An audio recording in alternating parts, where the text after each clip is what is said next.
여러분 안녕하십니까, 진성호입니다. 이제 국민의힘 윤석열 대통령 후보와 민주당의 이재명 대통령 후보 간의 1대1 진검승부가 시작됐습니다. 자, 그동안 많은 일들이 있었지만 오늘은 좀 다른 측면에서 경쟁이 있었습니다. 바로 외교입니다. 오늘 미국의 차관보 상원의원 일행이 미국 대사대리와 함께 두 사람의 대통령 후보를 찾았습니다. 그런데 집권 여당인 민주당을 제치고 이들은 윤석열 제1야당 후보를 먼저 찾았습니다. 자, 오늘 윤석열 후보 여의도 국민의힘 당사 후보실로 방문한 이들은 윤석열과 굉장히 가까운 듯 환담을 나눴습니다. 이 자리에는 박진 의원, 미국 통입니다. 박진 의원, 그리고 외교부 차관을 지낸 조태용 의원이 함께했습니다. 상당히 끈적끈적한 대화들이 오갔습니다. 무엇보다 한미혈맹, 그리고 윤석열 후보의 미국에 대한 생각들을 담아냈습니다. 반면 이재명 후보, 영등포구 민주당 당사를 그 다음에 찾아갔습니다. 그리고 대화도 이재명 후보가 당부했다 이런 이야기들이 나오는데, 아무튼 순서도 국민의힘이 먼저였고 분위기도 훨씬 더 국민의힘 쪽이 화기애애하면서 혈맹을 강조했던 것 같습니다. 자, 여기서 외교 안보 부분에서 두 사람의 스타일이 크게 갈립니다. 특히 이재명 후보는 외교 이쪽으로는 크게 알려진 바가 없습니다. 아무튼 오늘 두 장면 어떻게 달랐을까요? 진성호의 직설 시작합니다. 방송에 앞서 아직 진성호 방송에 구독자가 아니신 분은 붉은색 구독 버튼 눌러주십시오. 더 좋은 방송으로 보답하겠습니다.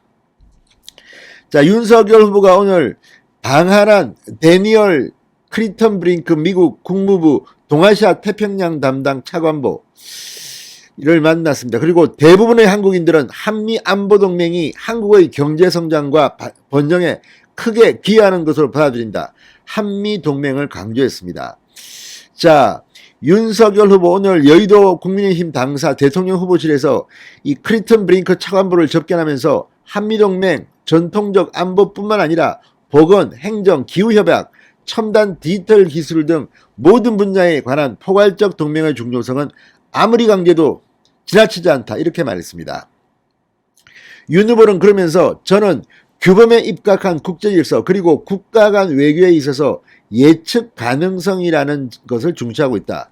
민주주의의 인권 가치를 공유하는 미국, 전 세계 국가들, 이런 가치를 공유하는 국가들 간의 확실한 연대에 의해서 글로벌 이슈들이 잘 해결되길 바란다. 한국이 적극 참여해야 한다고 생각한다고 강조했습니다. 오늘 윤석열 후보는 국민의힘 경선 과정에서 한미 확장 억제 강화를 통한 북한 핵능력 억제, 한미 포괄적 전략 동맹을 통한 글로벌 자유민주주의 연대 동참을 추구하는 외교안보 정책관을 미국에 그대로 드러냈습니다. 미국이 주도하는 쿼드에도 점진적으로 가입하겠다고 밝힌 바 있습니다. 자, 미중 패권 경쟁 중에서 유연성 있는 실용주의 외교를 내건 이재명 후보에 비해 한미 관계를 더욱더 혈맹으로 강조하는 그런 입장을 제시했습니다. 크리턴 브링크 차관보도 한국보다 더 중요한 미국의 동맹은 없다. 한국 안보와 한미동맹에 대해 미국의 의지와 공약은 철통같이 굳건하다는 점을 다시 한번 확인드린다. 지속적으로 협력을 강화하고 이 지역뿐 아니라 글로벌 코리아 위상을 함께 늘리면서 공통이해관계를 증진시키자고 했습니다. 함께 방한한 존 오스포 연방상원의원도 양국 동맹관계와 안보관계뿐 아니라 경제, 과학기술, 공중보건, 환경보호 함께 공유하자, 민주주의 인권가치를 지키자고 말했습니다. 자, 윤석열 후보는 오늘 굉장히 여유가 있었습니다. 클린턴 브링크 차관보에게 주 베트남 대사하실 때 가수랑 찍은 동영상을 깊게 봤다. 감명 깊게 봤다. 클린턴 브링크 차관보 제 인생이 바뀌었다, 이렇게 화답했습니다. 오스포 상원의원에게는 조지아 애틀랜타 브레이브스가 월드 시리즈에서 이겼다. 야구 팬으로서 축하드린다고 인사를 건넸고, 오스포 상원의원도 고맙다고 했습니다. 조지아주가 지역구입니다.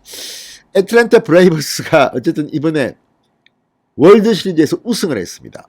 저도 깜짝 놀랐습니다. 자, 어쨌든 애틀랜타 브레이브스 LA 다저스를 꺾고 또 마지막에 월드 시리즈까지 거머쥐었습니다. 정말 대단했습니다, 이번에. 자, 아무튼 이번 월드 시리즈까지 이야기하면서 아주 외교적인 감각을 과시했습니다. 이날 접견에는 미국 측에서 클린턴 브링크 차관보와 오스퍼 상원의원, 크리스토프 델 코소 주한 미국 대사들이가 참석했습니다. 윤 후보 측에서는 박진 의원, 조태용 의원 등이 배석했습니다. 박진 의원은 아시다시피 외교통입니다. 그리고 외교부 1차관 출신의 조태용 의원도 환담했습니다. 자, 반면 이재명 후보, 윤석열 후보부터 먼저 보고 난 뒤에 이들은 존 오스퍼 조지아주 상원의원은 갔습니다. 자, 아무튼 이걸 보면 조금 묘합니다. 이재명 후보는 15년 후에 한반도 미래에 대한 최선의 시나리오를 비핵화로 꼽는 등 한반도 평화체제를 강조했습니다. 늘 문재인 정부가 하는 이야기입니다. 자, 민주당의 이런 정책, 문재인의 이런 정책, 미국 정부는 사실 그동안 굉장히 껄끄러웠을 겁니다. 김정은에 집착하는 이런 태도들. 자, 어쨌든 미국 행정부, 바이든 대통령, 아마도 마음속으로는 윤석열 후보가 대통령이 됐으면 참 좋겠다. 문재인 대통령 참 힘들었다. 이렇게 생각하고 있는지도 모르겠습니다. 아무튼 오늘 미국의 상원의원 차관보가 왔는데 윤석열부터 만났고 분위기가 좋았답니다. 이걸 보면 내년 3월 9일 어떤 일이 벌어질지 즐거운 상상을 할 수 있을 것 같습니다. 진성호의 직설이었습니다. 여러분 감사합니다.